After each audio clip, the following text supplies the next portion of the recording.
బాలకృష్ణ అసెంబ్లీలో చేసిన వ్యాఖ్యలతో టీడీపీ జనసేన అనుబంధానికి బీటలు వారనున్నాయా? అసలు ఏ ఉద్దేశంతో బాలకృష్ణ ఈ వ్యాఖ్యలు చేసి ఉంటారు? చిరంజీవి నుంచి అంతే ఘాటుగా ఎందుకు రిప్లై వచ్చింది? మొత్తానికి బాలకృష్ణ చేసిన వ్యాఖ్యలు అటు వైసీపీ కార్యకర్తలతో పాటు ఇటు జనసేన కార్యకర్తలను కూడా రెచ్చగొట్టేలా ఉన్నాయనడంలో ఎట్లాంటి సందేహం లేదు. అసలు ఎందుకు అసెంబ్లీలో ఈ రచ్చ మొదలైంది? టీడీపీ జనసేన మధ్య ఏం జరుగుతుంది? ఇది కేవలం టీడీపీ జనసేన మధ్యనే కాదు, మొత్తం కూటమి ప్రభుత్వానికే బీటలు వారే అవకాశం ఉందని చెప్పి కొద్దిమంది చెప్తున్నారు. అసలు ఏం జరుగుతుందో చూద్దాం. వీడియో పూర్తిగా చూడండి. నచ్చితే లైక్ చేయండి, షేర్ చేయండి. మరిన్ని మంచి వీడియోల కోసం ది ఫోర్త్ ఎస్టేట్ ఛానల్ని సబ్స్క్రైబ్ చేసుకోండి. వాస్తవానికి ఈ బాలకృష్ణ ఈ వ్యాఖ్యలు చేసిన టైంలో అసెంబ్లీలో జరుగుతున్న చర్చ పూర్తిగా డిఫరెంట్ ఇష్యూ.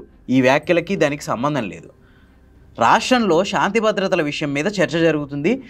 ప్రభుత్వం తీసుకుంటున్న చర్యలు ఏంది, దీని మీద అనేది చర్చ జరుగుతుంది. ఇంతలో అన్ఎక్స్పెక్టెడ్గా కైకలూరు బీజేపీ ఎమ్మెల్యే కామినేని శ్రీనివాస్ లేచి చిరంజీవి ఎంతో చొరవ చూపి సినీ ఇండస్ట్రీ పెద్దలందరినీ జగన్ దగ్గరికి తీసుకెళ్తే జగన్ వాళ్ళని అవమానించిండు అని చెప్పి వ్యాఖ్యానించిండు. దాంతో ఇమీడియట్గా బాలకృష్ణ అందుకొని అది చిరంజీవి ఏంది, చిరంజీవి చొరవ తీసుకోవడం ఏంది, చిరంజీవి గట్టిగా అడిగితే జగన్ అపాయింట్మెంట్ ఇవ్వడం ఏంది, అట్లాంటిది ఏం లేదు, చిరంజీవి గట్టిగా అడగడం ఏంది, ఆ సైకోగాడిని కలవడానికి వెళ్ళినప్పుడు అని ఇట్లా ఏదో 2-3 వ్యాఖ్యలు చేసిండు. చిరంజీవి అంత గట్టిగా ఏం అడగలేదు, ఆయన ప్రయత్నం ఏం లేదు అందులో అన్నట్టు మాట్లాడుకొచ్చిండు. దాంతో కొద్ది గంటల్లోనే చిరంజీవి రిప్లై ఇచ్చిండు. నేను చొరవ చూపడం వల్లే నా వాల్తేరు వీరయ్య సినిమాతో పాటు బాలకృష్ణ నటించిన వీరసింహారెడ్డి సినిమాకు కూడా టికెట్ రేట్లు పెంచుకోవడానికి జగన్ ప్రభుత్వం అనుమతించింది. జగన్ నన్ను ఏమీ అవమానించలేదు, చాలా సాధారణంగా ఇంటికి ఆహ్వానించిండు అని కూడా ఆ రిప్లైలో పేర్కొన్నాడు. మరి 4 ఏళ్ల నుంచి సినీ నటుల్ని జగన్ అవమానించిండు అని చెప్పి జనసేన క్యాంపు ప్రచారం చేస్తుంటే ఎందుకు చిరంజీవి మౌనంగా ఉన్నాడు? ఇప్పుడే ఎందుకు దీని మీద రైజ్ అయ్యిండు? చిరంజీవిని తక్కువ చేసి మాట్లాడితే జనసేన హర్ట్ అవుతుంది అన్న విషయం బాలకృష్ణకు తెలియదా? అసలు బీజేపీ ఎమ్మెల్యే కామినేని శ్రీనివాస్ ఎందుకు అకస్మాత్తుగా ఒక అసందర్భంగా వేరే చర్చలో ఈ విషయాన్ని తీసుకొచ్చిండు? అన్నీ అర్థం కాని విషయాలే. చిరంజీవిని తక్కువ చేసి మాట్లాడినందుకు ఇప్పటికే సోషల్ మీడియాలో జనసేన కార్యకర్తలు బాలకృష్ణ ట్రోల్ చేయడం స్టార్ట్ చేశారు. జగన్ను సైకో అన్నందుకు కూడా వైసీపీ కార్యకర్తలు తిట్లదనకం మొదలుపెట్టారు. అయితే ఇంకొందరు మాత్రం ఇంకొక వాదన తీసుకొస్తున్నారు. అది ఏంటంటే, రీసెంట్గా ఓటుకు నోటు కేసులో జెరూసలేం మత్తయ్య అనే ఒక A4 నిందితుడు అప్రూవర్గా మారతా అని చెప్పి ఏకంగా సుప్రీంకోర్టు చీఫ్ జస్టిస్కే లేఖ రాసిండు. అంతేకాదు చంద్రబాబు మీద, లోకేష్ మీద తీవ్రమైన ఆరోపణలు చేసిండు. ఆల్మోస్ట్ కిడ్నాపింగ్ ఇట్లాంటి ఆరోపణలు చేసిండు.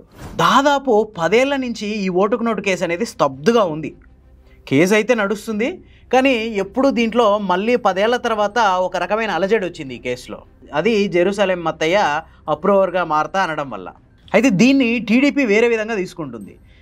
ఆపరేషన్ సౌత్లో భాగంగా బీజేపీయే మత్తయ్యతో ఈ ఓటుకు నోటు కేసుని మళ్ళీ తిరగదోడిస్తుంది అని చెప్పి టీడీపీ అనుమానం అనేది కొద్దిమంది వాదన. ఈ నేపథ్యంలోనే ఏపీ కూటమి ప్రభుత్వంలో లుకలుకలు మొదలైనవి అనే వాదన వినిపిస్తుంది.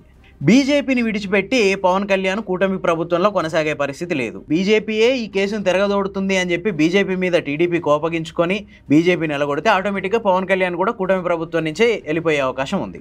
ఏం చేయాలనో తెలియని పరిస్థితుల్లో అసహనంతోనే టీడీపీ నేతలు ఇట్లా జనసేన బీజేపీ మీద ఇండైరెక్ట్గా అటాక్ చేస్తున్నారు అని కొద్దిమంది వాదిస్తున్నారు. ఇప్పటి వరకు ఈ బాలకృష్ణ వ్యాఖ్యల మీద కానీ, చిరంజీవి రిప్లై మీద కానీ అటు సీఎం చంద్రబాబు నాయుడు కానీ, ఇటు డిప్యూటీ సీఎం పవన్ కళ్యాణ్ కానీ స్పందించలేదు. ఇది ఈ అనుమానాలకు మరింత బలాన్ని చేకూరుస్తుంది. ఒకవేళ బాలకృష్ణ వ్యాఖ్యల వల్ల చిరంజీవి హర్ట్ అయితే పొత్తు ధర్మంలో భాగంగా పవన్ కళ్యాణ్ అప్పటికి కూడా టీడీపీకే సపోర్ట్ చేస్తాడా, లేదంటే అన్నకు మద్దతుగా నిలిచి కూటమి ప్రభుత్వం నుంచి బయటకు వస్తాడా అనేది ఇప్పుడు చర్చనీయాంశంగా మారింది. మరి మీకేమనిపిస్తుంది? కింద కామెంట్ చేయండి. ఇలాంటి మరిన్ని వీడియోల కోసం ది ఫోర్త్ ఎస్టేట్ ఛానల్ని సబ్స్క్రైబ్ చేసుకోండి.